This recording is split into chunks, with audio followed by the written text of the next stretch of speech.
আসসালামু আলাইকুম। সবাইকে জানাই জুম্মা মুবারকের শুভেচ্ছা। আজকে শুক্রবার দিন, আমার ব্যবসা বন্ধ, এজন্য আমি বাড়িতে আছি। তো আমি বাড়িতে কি করে থাকি তাই আজকে দেখাবো। আর গ্রামীণ পরিবেশ কতটা সুন্দর হয় তা তুলে ধরবো। আর আমাদের গ্রামীণ পরিবেশ অনেক সুন্দর, তা আপনারা ভিডিওর মধ্যে দেখতে পাবেন কতটা সুন্দর হয় আমাদের গ্রামীণ পরিবেশ। তো চলুন বন্ধুরা, আর দেরি না করে গ্রামীণ পরিবেশ কতটা সুন্দর হয় আর আমি কি করে থাকি তা দেখি। সকালে ওঠার পরে আমি খামার ঘর থেকে আগে ঘুরে যাই, যাতে গরুগুলা কীরকম আছে, কি করতেছে গরুগুলো আমি দেখতে পারি। এই জন্য প্রথমে খামার ঘর পরিদর্শন করি আমি।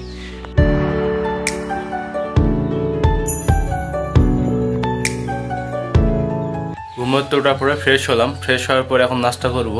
তো কি নাস্তা রেডি হলো, চলুন দেখি কি নাস্তা রেডি হচ্ছে।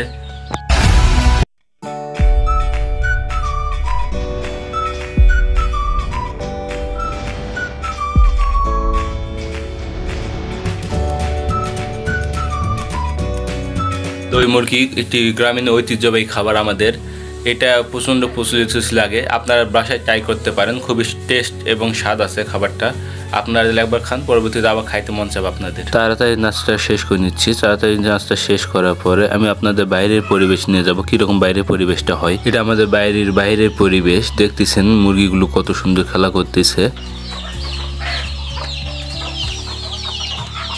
এটা আমাদের বাইরের পরিবেশ। দেখতেছেন আমগুলো কত সুন্দর দেখা যাচ্ছে। এখন আমের সময়, তাই আম ধরেছে গাছগুলোতে।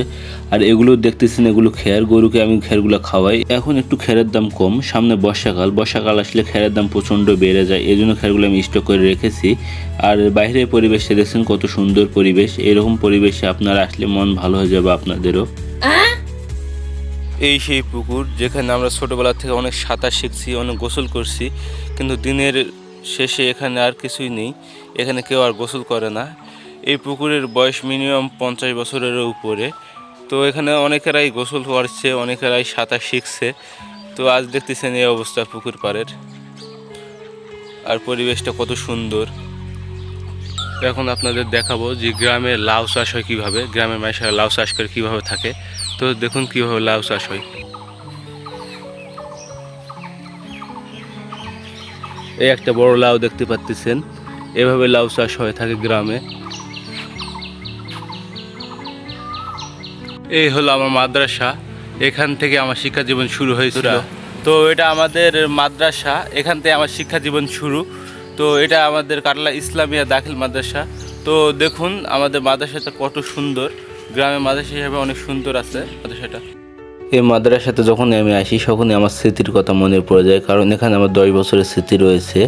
তো দেখতেছেন কতটা সুন্দর। আর চলেন, মাঠে প্রচুর পরিমাণে ভুট্টা আবাদ হয়েছে। দেখতেছেন কীরকম ভুট্টার ভিউ, দুই পাশে ভুট্টা দিয়ে আবাদ হয়েছে। ভুট্টা আবাদের পরে এবার দেখুন পুঁইশাকের আবাদ। আমাদের গ্রামে এভাবে পুঁইশাকের আবাদ হয়ে থাকে। তো দেখতেছেন পুঁইশাক পুরো ভিটাটা জুড়ে পুঁইশাকের আবাদ হয়েছে। তো গ্রামে যারা থাকেন তারা তো জানেনই পুঁইশাকের আবাদ কীভাবে হয়, কীভাবে করতে হয়। যারা জানেন না তাদের জন্য ভিডিওটা করলাম, কি যে পুঁইশাকের আবাদ কীভাবে করতে হয়। তো দেখতেছেন এইগুলো পুঁইশাক। এই হচ্ছে গ্রামের ধান ক্ষেতের অবস্থা। গ্রামে এভাবে ধান চাষ হয়ে থাকে। যেদিকে দুই চোখ যায় দেখতেছেন ধান আর ধান, শুধু ধান খেতে অবস্থা। ধান খেতে কোনো পানি দেয়নি কৃষকে। তো একটু পানি দিয়ে নেই কি জন্য কৃষকই ভালো জানে। এই দেখতেছেন ধান খেতে পরিবেশ। এভাবে গ্রামে ধান চাষ হয়ে থাকে। আপনারা যারা জানেন তো জানেনই, যারা গ্রামে থাকেন তারা তো অবশ্যই জানবেন। যারা শহরে থাকেন তাদের জন্য এই ভিডিওটা করলাম।